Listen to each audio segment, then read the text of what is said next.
Yo, what's up mga B? Andito kami ngayon sa Cubao kasi nag-a-apply kami ng trabaho kasi taghirap na po, wala na kami pambayad sa tuition and kakain muna kami. So, ang magiging pamagat ng vlog na to is mukbang sa Mang Inasal. So, parang challenge na din to kasi padamihan kami na beb ng makakain ng kanin kung makakailan kami serve ng kanin.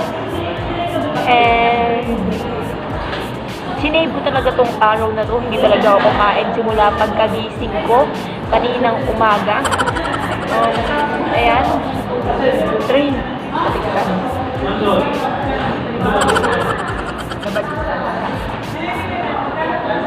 3:10 na siya. 3:10 na ngayon. Kaya ngayon pa lang ako kakain ng kanin. Kaya piling ko makakarami ako ng kanin ngayon. Saka basta challenge na din to. Haggard ko na din. Hintayin naman natin yung pagkain. Naka-order naman na si Beb. Kaya hintay-hintay lang tayo na dumating ang ating pagkain.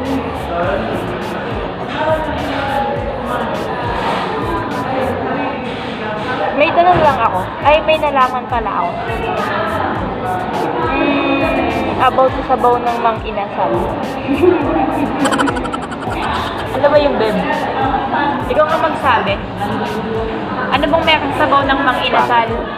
Ano bang meron sa sabaw ng Mang Inasal? At ang dami nagsasabi na wag uunahin yung sabaw ng Mang Inasal.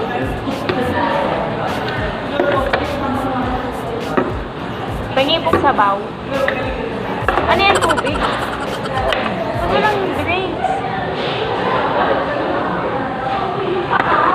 Yeah! Andito na po. Ito lang yung aming in-order. So, padamihan lang kami ng kanin. Patingin mo, Beb, makakailang rice ka? Ha? Makakalima ako. Ikaw, makakailan. Makakatatlo.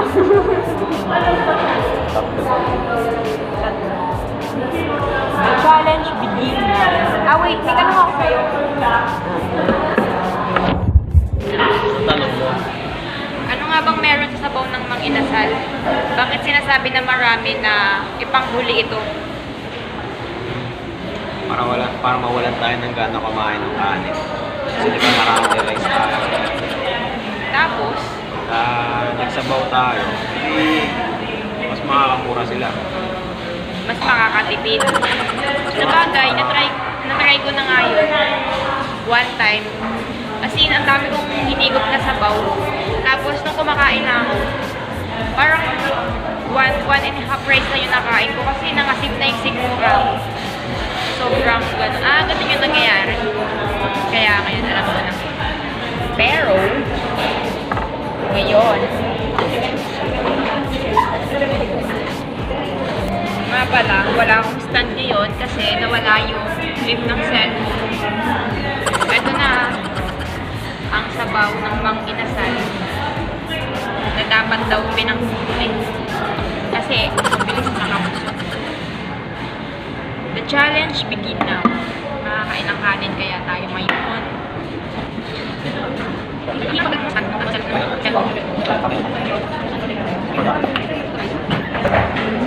Nakita kasi wala talaga kaming stand kaya ito na lang. Padamihan na lang kami ng kanin. Bilang.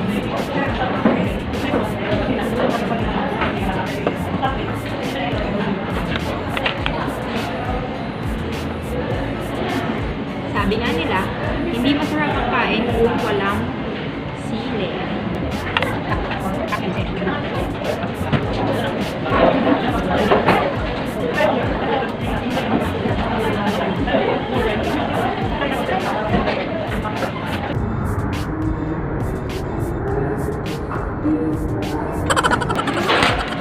Mas masarap kumain kung nakakamain. Kaya, Tinitira ako, mayaman. rich kid. Ako magkakamain.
Kuya, pili lang ang kanin.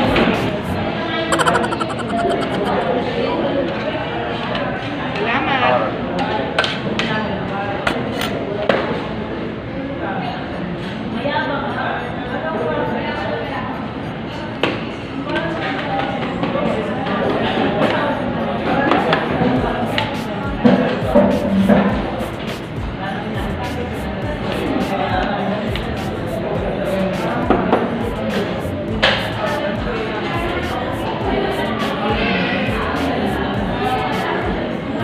Pansin ko din minsan sa mga inasal.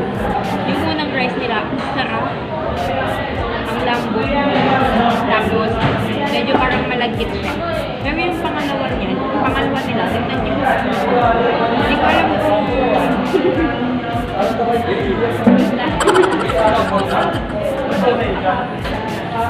Sa iba talaga yung i-serve ng kanin ng mga inasal sa pangalawa.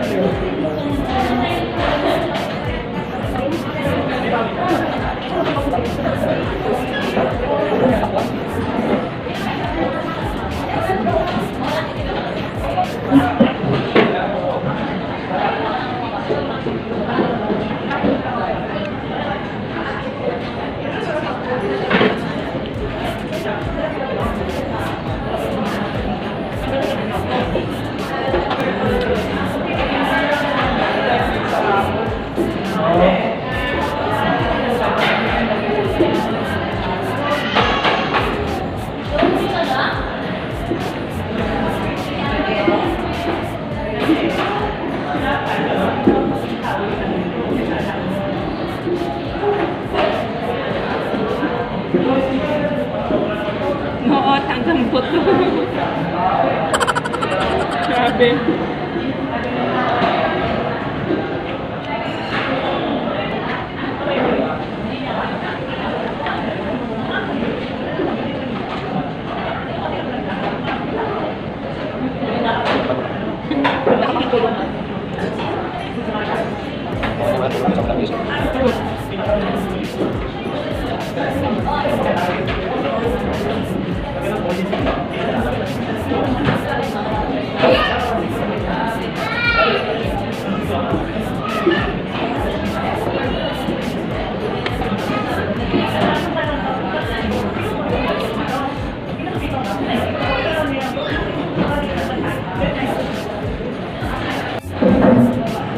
Naputol yung video. Hindi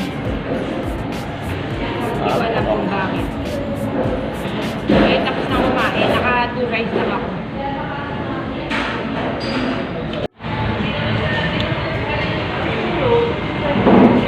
Still eating.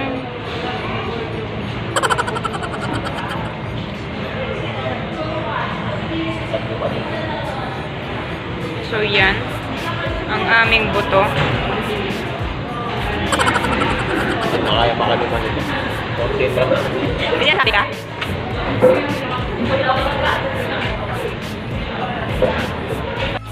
So yun, hindi namin kinaya. Nakadalawang rice lang ako, samantalang siya nakatatlo lang. Grabe kasi yung rice ang masyadong malagkit, kaya hindi kinaya. Palusot pa. Sobrang busog na ako, pati itong sabaw. sabaw na nakakaumay, sabaw na mabilis makabusog. Sabaw na napaka-asim. Siya kumakain pa rin. Ang hirap mag-vlog pag walang stand. Wala kasi yung pinakang ipitan ng cellphone. So yun, failed. Para lang kami kumain sa bahay na gano'n kasi kakaunti lang yung nakain namin. Hindi ko naman ako kumain kayo ng umaga, tanghali. Kasi sinebo talaga yung tiyan ko para dito kaso hindi talaga kaya. So yun, natapusin ko na hanggang dito na lang siguro itong vlog na to kasi may lalakaran pa kami ni Beb. And haba-haba pa yung namin gagawin. At anong oras din naman kaya till next vlog. See you again and see you sa susunod na vlog. Ano pinagsasabi ko? See you sa susunod na vlog and sana magustuhan nyo to and don't forget to like, subscribe, and turn on the notification bell para sa aming mga videos. Bye-bye!